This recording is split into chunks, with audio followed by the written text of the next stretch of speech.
Welcome back to show. اب ہم بات کریں گے اسلامی ٹاپک کی, اور گزشتہ 10 سال کی اگر بات کی جائے تو پاکستان کے بینکنگ سیکٹر میں ایک بہت بڑی تبدیلی گزر رہی ہے, تبدیلی کے دور سے وہ گزر رہا ہے, اور وہی تبدیلی جس کے ذریعے ربا سے پاک بینکاری پاکستان کے مالیاتی نظام میں اپنی مخصوص جگہ بہت تیزی سے بنا رہی ہے. پاکستان میں اگر اسلامی بینکنگ تیزی سے ترقی کر رہی ہے, اس کی بات کی جائے, ان کی مارکٹ فری بینکاری عام لوگوں اور تاجروں میں تیزی سے پسند بھی اس کو کیا جا رہا ہے, اور وہ مقبول بھی ہو رہا ہے, اور ساتھ میں اس میں اسلامک اصول بھی ہیں, اور اسلامی بینکاری کی جانب لوگوں کے بڑھتے ہوئے رجحان کی وجہ سے اب روایتی بینکاری نیٹ ورک شریعہ کمپلائنٹ بینکنگ پر منتقل ہو رہا ہے. لیکن اسی کے ساتھ ساتھ لوگ سوالات بھی اٹھاتے ہیں کہ کیا یہ اسلامک بینکنگ شرعی اصولوں کے عین مطابق ہے, یا محض یہ سعودی نظام کی ایک مختلف شکل ہے, یا پھر یہ کنونشنل بینکنگ کی ہی ایک صورت ہے. بالکل جی, یہ ہمارا آج کا ٹاپک ہے, اس پہ ہم ابھی ڈسکشن کرنے جا رہے ہیں, اور آپ بھی اس ڈسکشن کا حصہ بن سکتے ہیں, ہمیں کال کر سکتے ہیں. نمبر اناؤنس کرتی چلوں 051-890-1008, اسکرین پہ آ بھی رہے ہیں 051-262-4946. سود سے متعلق, اسلامی یا شرعی بینکنگ سے متعلق, یا بینکاری سے متعلق اوور آل اگر آپ کا کوئی سوال ہے تو وہ آپ پوچھ سکتے ہیں. اس پہ بات کرنے کے لیے ہمیں جوائن کیا جی ڈاکٹر مفتی یاسر صاحب نے. ڈاکٹر صاحب السلام علیکم. وعلیکم السلام. اچھا ڈاکٹر صاحب, سب سے پہلے تو بتائیے گا کہ اگر اسلام کا معاشی نظام دیکھا جائے تو وہ کیپٹلزم سے یا پھر سوشلزم سے کس طرح سے مختلف ہے؟ بسم اللہ الرحمن الرحیم. اسلام کا جو معاشی نظام ہے وہ کیپٹلزم سے اور سوشلزم سے مختلف ہے. کیپٹلزم یعنی سرمایہ دارانہ نظام معیشت کے اندر دو پارٹیسپینٹس ہوتے ہیں, ایک انویسٹر ہوتا ہے, دوسرا مینیجر ہوتا ہے. انویسٹر پیسے فراہم کرتا ہے, مینیجر اس پہ بزنس کرتا ہے, اور اس کے اگینسٹ وہ انویسٹر اس سے سود وصول کرتا ہے. اچھا, سود جو ہے وہ بیک بون ہے کیپٹلزم کا, اس کے بغیر ان کے پاس کوئی چارہ نہیں ہے. اسی طرح کیپٹلزم انفرادی ملکیت کا قائل ہے کہ آپ اپنی چیز کا مالک ہے, اپنے پیسے کا مالک ہے, آپ جس طرح چاہے بغیر کسی روک ٹوک کے اس کا استعمال کر سکتے ہیں, آپ اس کو ضائع بھی کر سکتے ہیں, عیاشیوں پر بھی خرچ کر سکتے ہیں, کوئی روک ٹوک نہیں ہے. دوسرا ان کا موقف یہ ہے کہ جن لوگوں نے عمل پیدائش میں یعنی دولت کی پیدائش میں حصہ لیا ہے, فیکٹرز آف پروڈکشن جس کو کہتے ہیں, صرف وہ لوگ ہی دولت کے حقدار ہیں, اور وہی ان کو ہی حصہ ملے گا, اور باقی جو لوگ ہیں ان کا کوئی حصہ نہیں ہے. اسی طرح جو سوشلزم ہے تو اس کی جو بنیادی تھیوری ہے وہ یہ ہے کہ انفرادی ملکیت کے وہ قائل نہیں ہے, اجتماعی ملکیت ہے, سب کچھ اسٹیٹ کا ہے, اور اسٹیٹ رسپانسبل ہیں کہ وہ آپ کی ضروریات پوری کرے, اور آپ کی ذاتی کوئی چیز نہیں ہے, آپ اسٹیٹ کے لیے ہی کام کریں گے. اسلامی نظام معیشت ان دونوں کے بیچ ہے. پہلی بات تو یہ ہے کہ یہاں سود کا کوئی کانسیپٹ نہیں ہے. اس کی وجہ یہ ہے کہ سود جو ہے وہ دولت کی منصفانہ تقسیم کے راستے میں رکاوٹ ہے. اسلام اس بات کا خواہاں ہے کہ دولت کی کنسنٹریشن نہ ہو, بلکہ دولت کی گردش ہو, امیر سے امیر تر نہ بنے, بلکہ یہ دولت جو ہے ہر طبقے تک پہنچ جائے. اسلام اس بات کا خواہاں ہے. اس وجہ سے اس نے سود پر پابندی لگائی, کیونکہ یہ سود ہی ظلم اور جبر کا اس کی ایک وجہ بن رہی ہے, اور معاشرے میں لوگوں کا اس کی وجہ سے لوگوں کے ساتھ ناانصافی ہو رہی ہے. تو اسلام نے اس پر پابندی لگائی. اسلام نے انفرادی ملکیت کا بھی تصور دیا کہ آپ خود بھی کسی چیز کا مالک بن سکتے ہیں, اور اجتماعی ملکیت کا بھی تصور دیا, اسٹیٹ بھی مالک بن سکتی ہے. اسی طرح اسلام نے فرد کو بھی اس بات کا حقدار ٹھہرایا کہ آپ نے چونکہ دولت کی پیدائش میں حصہ لیا ہے تو آپ بھی اس میں سے حقدار ہیں. لیکن وہ لوگ جنہوں نے اس میں حصہ نہیں لیا ان کو بھی اللہ تعالیٰ نے حصہ مقرر کر کے دے دیا. زکوٰۃ اور صدقات کی صورت میں ہمیں کہا گیا کہ معاشرے کا جو پسا ہوا طبقہ ہے, جو غریب لوگ ہیں, تو آپ 2.5% زکوٰۃ دیا کرے. اس کے علاوہ صدقات کی ترغیب دی گئی کہ آپ جو ہیں وہ صدقہ دیا کرے, اس پر آپ کو اتنا اجر و ثواب ملے گا. یہاں تک کہ ایک روایت میں آتا ہے کہ 700 گنا اجر و ثواب ملتا ہے, اور اس کی وجہ سے بلائیں ٹلتی ہیں. تو یہ سارے فضائل جو ہیں اس وجہ سے بیان کیے جا رہے ہیں کہ جن لوگوں نے دولت کی پیدائش میں حصہ نہیں لیا وہ اگر حقدار ہیں, اور وہ اگر معاشرے کا مظلوم طبقہ ہے, پسا ہوا طبقہ ہے, تو آپ ان کی بھی مدد کریں. حضرت اگر اسلامک بینکنگ کے حوالے سے بات کی جائے تو ہم کنونشنل سے اسلامک کی طرف چلے گئے, لیکن پھر بھی وہاں پہ کچھ نہ کچھ خدشات ہوتے ہیں. اگر آپ نے گاڑی لینی ہے, آپ نے کچھ سود لینا ہے, تو اس کو ڈیفرنٹ ٹرمنالوجی سے عوام کے سامنے پیش کیا جاتا ہے. تو اس حوالے سے روشنی ڈالیے گا کہ کیا جو مروجہ اسلامی سسٹم پاکستان میں رائج ہے یا اسلامی بینکنگ سسٹم پاکستان میں رائج ہے، کیا یہ جو شریعت کے اصول ہیں ان کے مطابق ہے یا پھر اس میں بھی کچھ ابہام ہیں؟ جی، جو اسلامی بینکاری کے نام سے سسٹم متعارف ہے تو علماء نے اس کو غیر سودی بینکاری کا نام دیا کہ یہ غیر سودی بینکاری ہے۔ علماء نے اس پر غور کیا کہ چونکہ کنونشنل بینکنگ جو ہمارے اس معاشرے کا حصہ ہے اور اس میں موجود ہے، اس سے انکار نہیں کیا جا سکتا، ہر فرد جو ہے بینک کا محتاج ہے۔ اب بینک کے علاوہ کوئی چارہ نہیں ہے تو اس کا متبادل بتانا ضروری ہے اور متبادل کے لیے کوششیں کرنی چاہیے۔ علماء نے اس پر غور کیا اور شریعت کے دائرے میں رہتے ہوئے شریعت کے طریقہ کار کے مطابق اسلامی بینکنگ یا غیر سودی بینکاری کے نام سے ایک سسٹم متعارف کیا، اور یہ دراصل بینک کو ایک تجارتی ادارہ بنایا کہ آپ وہ مقاصد حاصل کریں جو کنونشنل بینک حاصل کر رہا ہے، لیکن طریقہ کار شریعت والا بنائے۔ شریعت نے آپ کو جہاں تک اجازت دی ہے، جس طرح ٹریڈنگ کرنے کی اجازت دی ہے، آپ اس طرح ٹریڈنگ کا طریقہ اختیار کریں، بھلے اس کا نتیجہ جو ہے وہ سیم نکلے، لیکن ہم نتیجے کی طرف نہیں دیکھیں گے۔ نتیجہ سیم آئے گا تو اس کی وجہ سے ہم یہ نہیں کہہ سکتے کہ چونکہ کنونشنل بینک میں بھی یہ نتیجہ ہم نے حاصل کر لیا اور اسلامک میں بھی یہ حاصل کر لیا تو وہ حرام ہے تو یہ بھی حرام ہے۔ نہیں، ایسا نہیں ہے۔ یہاں ہم نے شریعت کے بتائے ہوئے طریقے کو فالو کیا۔ شریعت نے بتایا ہے کہ جب آپ مرغی ذبح کرتے ہیں تو بسم اللہ پڑھ کر ذبح کریں اور پھر آپ اس کو کھائیں، ٹھیک ہے۔ اگر کوئی بسم اللہ پڑھے بغیر جو ہے مرغی ذبح کرے اور اس کو کھائے گا تو اس کو ہم حرام کہتے ہیں۔ نتیجہ دونوں صورتوں میں سیم ہی ہے، لیکن صرف شریعت کا جو طریقہ کار اختیار کیا گیا۔ تو جو لوگ کہتے ہیں کہ اس کے اندر کوئی فرق نہیں ہے دونوں نظاموں میں، تو ان پر یہ معاملہ یہاں سے مشتبہ ہو جاتا ہے کہ جو اس کے پس پردہ طریقہ کار ہے وہ اس طریقہ کار کو یا سمجھ نہیں رہے ہیں یا اس سے ناواقفیت کی وجہ سے وہ اس طرح کہہ دیتے ہیں کہ دونوں نظام ہائی بینکاری کے اندر کوئی فرق نہیں ہے۔ اچھا، ہمارے ساتھ ایک کالر ہیں عادل صاحب، اسلام آباد سے ہمیں جوائن کر رہے ہیں۔ عادل السلام علیکم، ویلکم ٹو سب کی سوچ، پلیز اپنا کوشچن پوچھے گا۔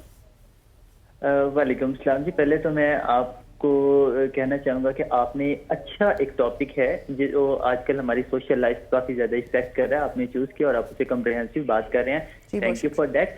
میں اسکالر صاحب سے سوال کرنا چاہوں گا، سر یہ بتائیے گا کہ اگر ہم اپنا کوئی انویسٹمنٹ بینک کو دیتے ہیں اور بینک اس کو پھر کسی کاروبار میں استعمال کرتا ہے، وہاں سے اس کو منافع آتا ہے اور وہ اس میں سے کچھ پرسنٹیج ہمیں دیتا ہے، کیا یہ سود کے زمرے میں آتا ہے؟ اگر آتا ہے تو اس کی تھوڑا سا دلیل دے دیجیے گا، بہت شکریہ۔ جی بہت شکریہ کال کرنے کے لیے، بڑا اچھا سوال ہے۔ جی، انویسٹمنٹ، ان کا سوال یہ ہے کہ اگر ہم کسی بینک کو اپنا سرمایہ فراہم کرتے ہیں اور وہ اس پہ سے ہمیں کوئی نفع فراہم کرتا ہے تو یہ سود ہے یا نہیں۔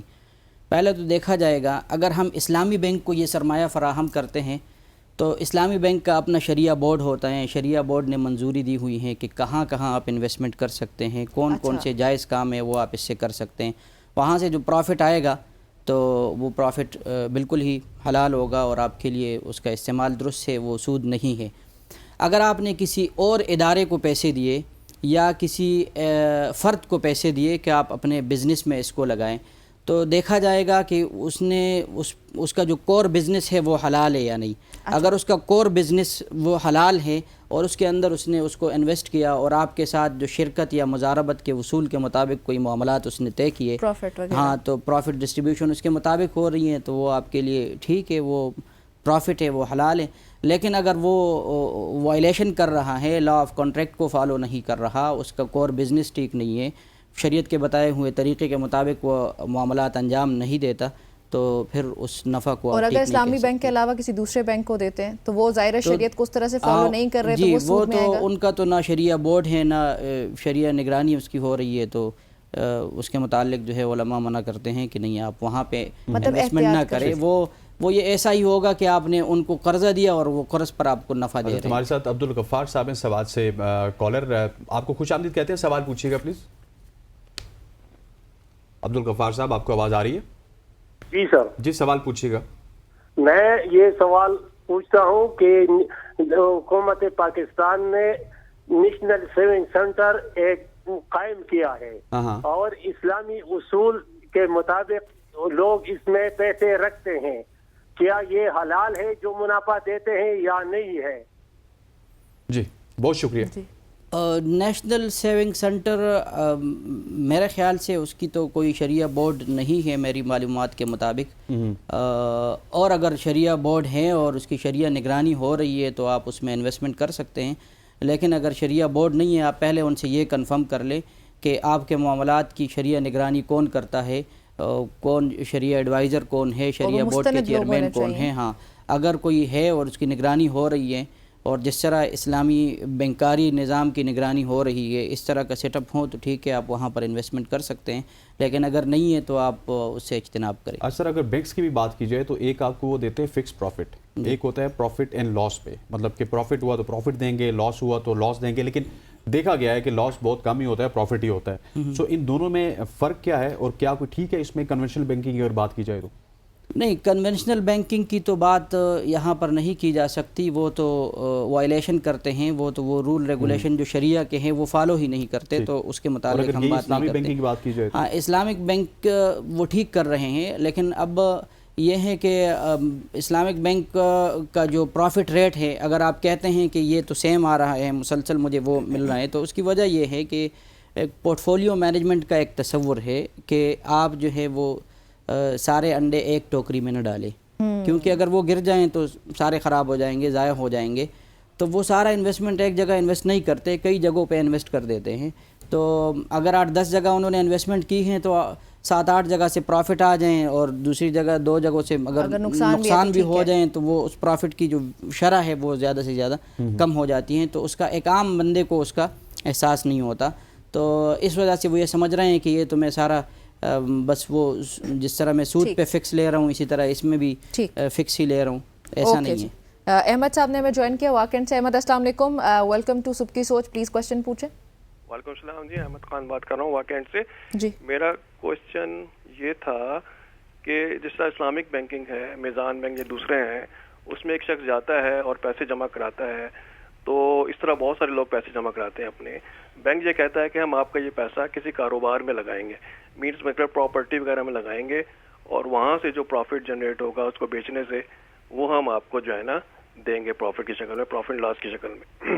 تو وہ پیسہ اس بندے کو نہیں پتا ہوتا کہ بینک کہاں لگا رہا ہے. بالفرض اگر وہ بینک اسلامی بینک وہ پیسہ جو ہے کسی پراپرٹی کو لگاتا ہے اور وہ پراپرٹی جو ہے نا بیچ کے وہ جو ہے نا اس کو منافع دیتا ہے، تو اسلامک پوائنٹ آف ویو سے اسلام جو ہمیں بتاتا ہے کہ پراپرٹی کوئی ایسی پراپرٹی جو کہ آپ نے بیچنے کے لیے رکھی ہے اور وہ جب آپ بیچیں گے تو اس پہ آپ کو زکوٰۃ دینی ہے.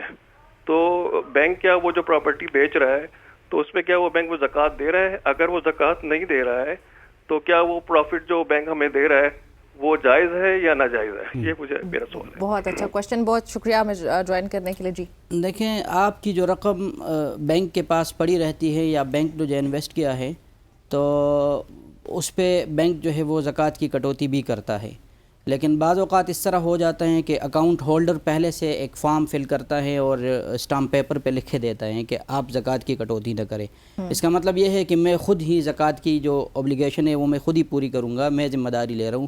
تو جب وہ آپ اسٹامپ پیپر حوالہ کرتے ہیں تو پھر وہ آپ سے زکوٰۃ کی کٹوتی نہیں کرتے، ٹھیک ہے؟ مطلب پھر وہ آپ کی ذمہ داری بن جاتی ہے کہ آپ ہی وہ زکوٰۃ کی ادائیگی کر لیں. پروفٹ سے دینا پڑے گا؟ جی وہ پروفٹ سے دینا پڑے گا؟ نہیں، وہ جو آپ کا جو ٹوٹل ورتھ ہے آپ کی دولت کی، جو آپ کے پاس پیسہ ہے، پرنسپل اماؤنٹ پلس پروفٹ سارا، یعنی زکوٰۃ والے دن آپ کے پاس جتنی اماؤنٹ ہوگی اس پر آپ نے زکوٰۃ پے کرنا ہے. اگر بینک نے آپ کی طرف سے پے نہیں کیا تو پھر آپ کرو گے. ٹھیک ہو گیا. ہمارے ساتھ ایک اور کالر موجود ہے، عبدالستار صاحب لاہور سے. جی ستار صاحب سوال پوچھیے گا. سر اپنا مرکز کوئی بچت ہے وہ اپنا سرٹیفکیٹ جاری کرتا ہے، اپنا پراپر سرٹیفکیٹ جو ہوتا ہے نا، یہ اپنا بہبود سرٹیفکیٹ وہ جاری کرتا ہے کہ اپنا اس کے بعد وہ پرافٹ دیتا ہے 10% یا 12% سالانہ کے ساتھ سے. کیا وہ پیسے لینا جائز ہے؟ مجھے تو سوال یہ سوال کہاں سے سرٹیفکیٹ کون دیتا ہے؟ یہ نیشنل اسکیم جو ہوتی ہے.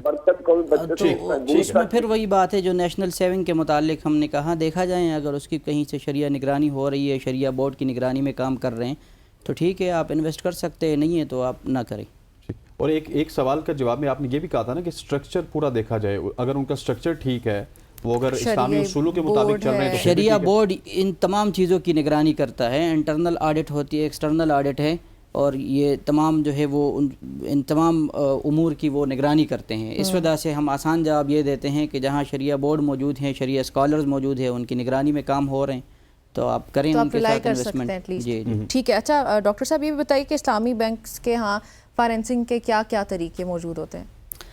فائنینسنگ کے جو مثالی طریقے ہیں وہ ہے پارٹنرشپ بیسڈ موڈز, جیسے جس کو مضاربہ کہتے ہیں اور شرکت کہتے ہیں. مضاربہ یہ ہے کہ ایک آدمی کے پاس پیسہ ہے لیکن سکلز نہیں ہیں, تو وہ پیسہ سکلز والے کو حوالے کرے اور اس کے ساتھ جو ہے پروفٹ اینڈ لاس کے جو مضاربہ کے اصول ہیں وہ طے کر کے وہ کام شروع کریں اور پروفٹ میں سے حصہ لے. شرکت یہ ہے کہ دونوں اپنا اپنا کیپٹل جو ہے وہ اکٹھا کر کے اس پر کوئی بزنس شروع کرے. اس کے علاوہ جو کچھ اور طریقے ہیں, مثلا اجارہ ہے. اجارہ سمپل جو کرایہ داری کا معاہدہ ہوتا ہے کہ ہم کار اجارہ کرتے ہیں, یعنی بینک سے گاڑی لے لیتے ہیں کرائے پر, جس طرح رینٹ کار سے ہم گاڑی لے کے استعمال کرتے ہیں, تو وہ ہوتی ہے گاڑی بینک کی, لیکن آپ اس کا استعمال کر ماہانہ اس کا کرایہ پے کرتے ہیں. لیکن جب آپ کا کانٹریکٹ مکمل ہو جائیں, 3 4 سال 5 سال کے لیے آپ نے کرایہ داری کا معاہدہ کیا ہے, تو آخری وقت میں بینک آپ کے ساتھ سیل ایگریمنٹ کر لیتے ہیں کہ ہم آپ کو یہ گاڑی اتنے میں بیچتے ہیں, بس آپ وہ خرید لیتے ہیں, آپ مالک بن جاتے ہیں, بینک درمیان سے نکل جاتے ہیں. اسی طرح ڈیمینشنگ مشارکہ ایک عقد ہے, مرابحہ ہے اور سلم ہے, استثناء ہے. یہ موڈز آف فائنینسنگ ہے, اسلامک بینکس اس کو استعمال کرتے رہتے ہیں. حضرت آپ کا بہت بہت شکریہ, آپ نے ہمیں جوائن کیا, اور اسلامی بینک کے ایک زبردست ٹاپک تھا جس کو بہت زبردست ٹاپک پہ ہماری بات چیت ہوئی ہے, اور یہ تھی ہماری آج کی صبح کی سوچ. انشاءاللہ آپ سے منڈے کو ملاقات ہوتی ہے. تب تک کے لیے مجھے اور حسنین کو اجازت دیجیے. اللہ حافظ.